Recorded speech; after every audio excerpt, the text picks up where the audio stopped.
तर आज बनवूया कांद्याची पात, तीही थोड्या वेगळ्या पद्धतीने।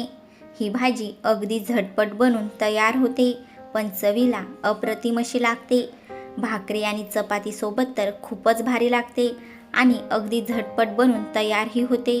कोणतंही जास्ती साहित्य लागत नाही। तर चला वेळ न घालवता पटकन या रेसिपीला सुरुवात करूया। त्याआधी जर तुम्ही या चॅनलवरती पहिल्यांदाच आले असाल तर नक्की या चॅनलला सबस्क्राईब करा आणि बेल आयकन दाबायला विसरू नका, जेणेकरून माझ्या नवीन रेसिपींचे नोटिफिकेशन तुम्हाला मिळत राहतील। तर चला पटकन या रेसिपीला सुरुवात करूया। तर इथे मी कांद्याची पात साफ करून आणि धुवून घेतली आहे। आता ही पात कापून घेऊया, अशी बारीक बारीक कट करून घेऊ।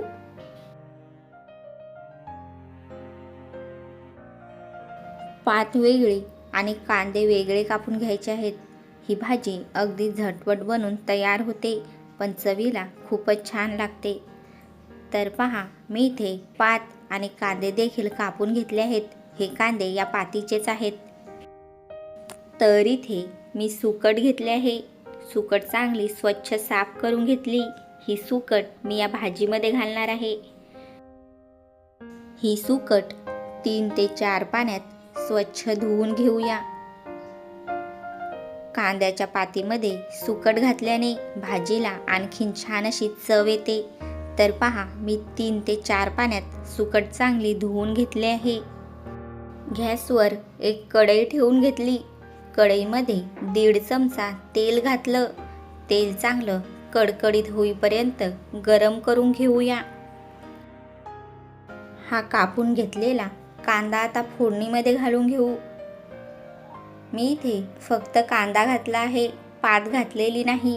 फक्त आपण कांद्याचीच फोडणी देणार आहोत। कांदा चांगला भाजून घेऊ 3 ते 4 मिनिटं। चवीपुरतं मीठ घालून घेऊ, जेणेकरून कांदा लवकर गळला जाईल आणि 2 ते 3 मिनिटं कांदा चांगला परतवून भाजून घेऊया। तर पहा, कांदा चांगला असा भाजत आला आहे। आता याच्यामध्ये अर्धा चमचा हळदी, 1.5 चमचा लाल तिखट मसाला, तुम्ही तुमच्या आवडीनुसार तिखट कमी जास्त करू शकता, 1 चमचा गरम मसाला। कांद्यामध्ये हा मसाला 1 मिनिटासाठी परतवून घेऊ।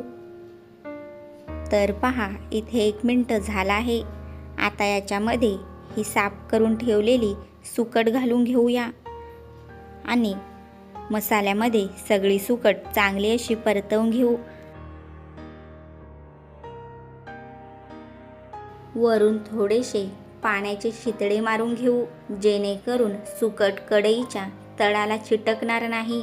आणि पुन्हा एकदा चांगलं असं मिक्स करून 2 मिनिटासाठी कमी गॅसवरती या भाजीवरती झाकण ठेवून घेऊ। तर इथे 2 मिनिटं झाले आहेत। मी झाकण काढून घेतलं आहे। भाजी पुन्हा एकदा परतवून घेऊ आणि ही कापून ठेवलेली कांद्याची पात आता या भाजीमध्ये घालून घेऊया। अगदी झटपट ही भाजी बनून तयार होते आणि कोणत्याही प्रकारचं जास्तीचं साहित्यही लागत नाही। सगळी भाजी एकदा परतवून मिक्स करून घेऊया। या भाजीमध्ये मी पाणी घालणार नाही, फक्त वाफेवरती शिजवून घेणार आहे।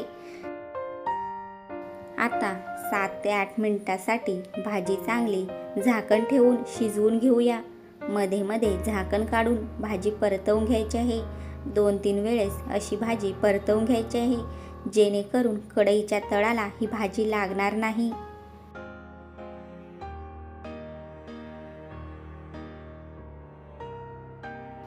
तर पहा, इथे कांद्याच्या पातीची झटपट अशी भाजी बनून तयार झाली आहे। आता गॅस बंद करून घेऊया। तर तुम्हाला माझी ही रेसिपी कशी वाटली मला नक्की कमेंट करून सांगा।